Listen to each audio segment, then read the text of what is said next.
See, we're back with that one. You got the low gap.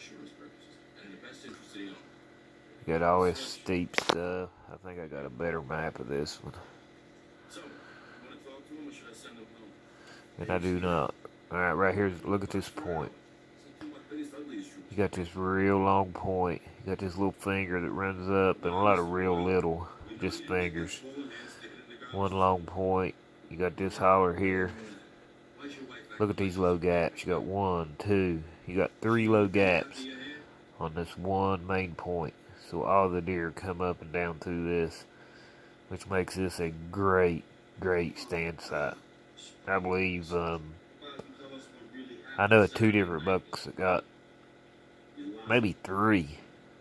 They didn't kill them, but I think they shot at 3 bucks right here last year on that one point.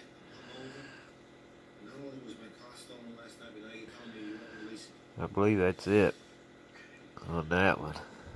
Let me show you this one a little bit. Again, alright, like I said, you got these long, wider benches right here. You got this low gap, so anything crossing through here comes in. Anything crosses through here comes in. They come in, they hit these. They drop down, they hit. And it's very, you can't travel this. This is straight up and down. They do not travel this. This is an east-west running ridge. So they travel this way. They get out here at this long point, and there is a low gap right here. So anything coming from around this way crosses through that gap, or they roll right into this big flat point and feed off of this. And you can see these big benches right here, and then it's steep again up under.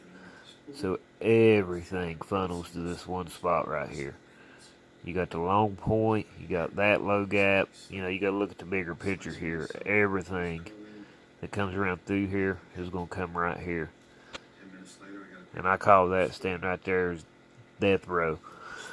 I can't name, I mean, we usually get at least 2 to 3 encounters within a 7 to 10 day hunt at that one stand site every single year. And it is probably the best stand I've found. I do not have a stand here yet. I have hunted here, and I'm going to hang a stand in this drain this year and see what happens. I think it could produce as well as that one. We shall see. But that's the, one of the first steps I do. And then I will take these and I'll print them, just because they're easier to look at on paper and I can study them a little bit better and mark where I want them. That's just the way I do it.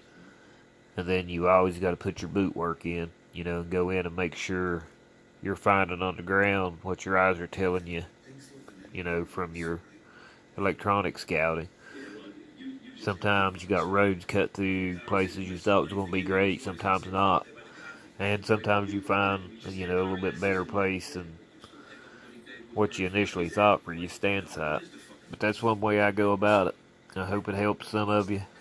Sorry for my voice and the rough video here, but that's the best I can do for now. I'll try to do another one later.